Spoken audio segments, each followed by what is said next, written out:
যার আনিত আদর্শের মাধ্যমে আমরা একটি কল্যাণকর পথের দিশা পেয়েছি।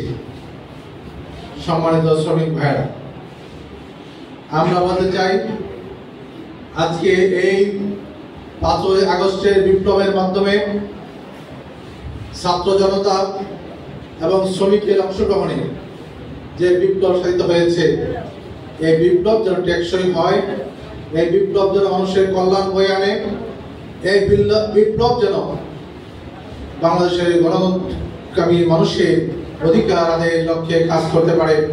আমরা আজকে সমাবেশের পক্ষ থেকে সেটা কামনা করছি। সম্মানিত শ্রমিক ভাইরা, আমরা এই দেশে স্বাধীনতার কথা আমরা শুনেছি। আমরা আমাদের 52 ভাষা আন্দোলন যখন হয়েছে, তখন এই দেশের মানুষ মনে করেছিল আমরা মনে হয় স্বাধীনতা পেয়েছি, কিন্তু মানুষ প্রকৃত স্বাধীনতা ফিরে পায়নি। এরপরে বিভিন্ন আন্দোলন গিয়েছে, 69-এ গণঅভ্যুত্থান গিয়েছে, 70-এর নির্বাচন গিয়েছে।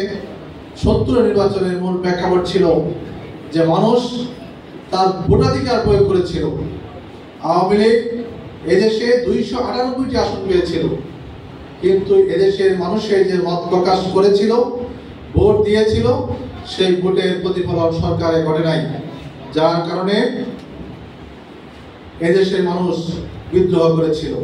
তার ফলশ্রুতিতে 1971 সালের স্বাধীনতা যুদ্ধ যেটা হয়েছিল সেটা অপরিহার্য হয়ে গিয়েছে। এরপরে আমাদের স্বাধীনতার যুদ্ধ, এরপরে 75, এমনিভাবে ধারাবাহিকভাবে আমাদের জীবনের 53-54 বছরের স্বাধীনতার সংগ্রাম, সেই সংগ্রামের মাধ্যমে এদেশে মেহনতি মানুষ, সাধারণ মানুষ, বিশেষ করে সকল শ্রেণী পেশার মানুষ যারা মুক্ত বাতাসে স্বাধীনতা উপভোগ করতে চেয়েছিল, সকল ক্ষেত্রেই মানুষের কাছ থেকে স্বাধীনতা হরণ করে নেওয়া হয়েছে। মানুষ ভোট দিয়েছিল, ভোট দেওয়ার আকাঙ্ক্ষা পোষণ করেছিল, কিন্তু সেই ভোটের প্রতিফলন ঘটেনি। 2008 সালে নির্বাচন হয়েছে, সেখানে মানুষের কাঙ্ক্ষিত প্রতিফলন মানুষ সেখানে ঘটাতে পারেনি। 14 সালে কোনো নির্বাচন হয়নি, 18 রাতে নির্বাচন হয়েছে, 24-এ নির্বাচন হয়েছে প্রার্থীবিহীন ডামি নির্বাচনের মাধ্যমে। এমনিভাবে যখন মানুষের ভোটাধিকার হরণ করা হয়েছে, ধীরে ধীরে মানুষের পুঞ্জীভূত ক্ষোভ এই ছাত্র জনতার বিপ্লবের মাধ্যমে সমাজে প্রতিফলিত হয়েছে। সম্মানিত শ্রমিক ভাইরা, এখানে রাস্তায় আসছেন আমাদের শ্রমিক কল্যাণের সভাপতি, তিনি মূল কথা বলেছেন। আমি যেটা বলতে চাই, এদেশের মানুষের মুক্তির জন্য 5ই আগস্টের বিপ্লব আমাদের চোখের সামনে আমাদের সামনে কিছু বিষয় উপস্থাপন করেছে।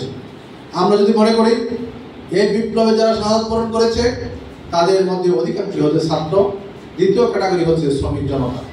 আমাদের মানিক ভাই বলেছেন যে আমরা ময়মনসিংহ জেলাতে 39 জন শহীদের ঘটনা ঘটেছে।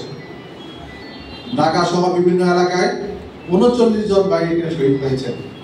আমাদের তালিকায় যা এসেছে তার মধ্যে প্রায় 70% হচ্ছে শ্রমিক।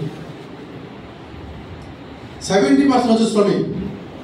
বিশেষ করে ঢাকার এই আমাদের এই কি বল বাগের বাজার, শিষ্টুর বাগের বাজার, এরপরে থেকে জয়না বাজার থেকে মাওনা পর্যন্ত, আব্দুল্লাহপুর পর্যন্ত যে এই ব্যাপারে যে আন্দোলন হয়েছে, সে আন্দোলনের মূল ভূমিকা রেখেছে শ্রমিক সমাজ।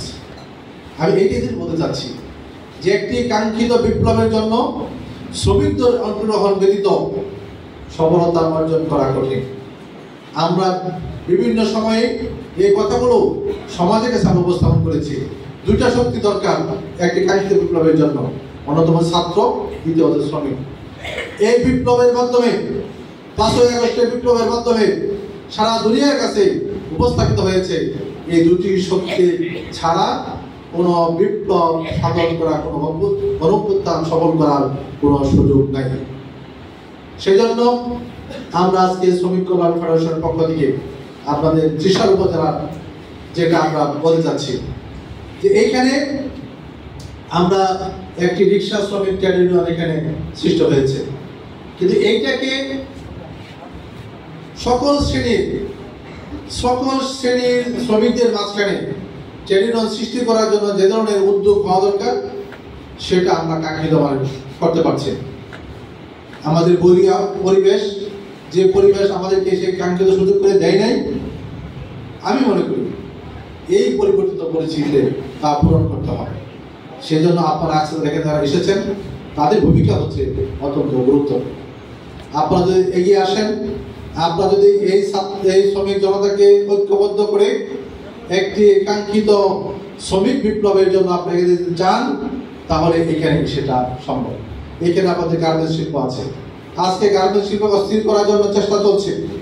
আপনারা দেখেন প্রতিদিন সাভারে, আশুলিয়ায়, স্কয়ার, মাস্টারবাড়ি, বাগের বাজার সহ বিভিন্ন এলাকায় শ্রমিক অসন্তুষ্টে সেখানে চেষ্টা চলা হচ্ছে। অর্থাৎ সরকার যেটা বলছে যে নিষ্ঠুর স্বৈরশাসক, পতিত স্বৈরশাসক, তারা আবার ভিন্ন রূপে এদেশে ছাত্র জনতার, শ্রমিক জনতার বিপ্লবকে নস্যাৎ করার জন্য তারা চক্রান্তে লিপ্ত আছে।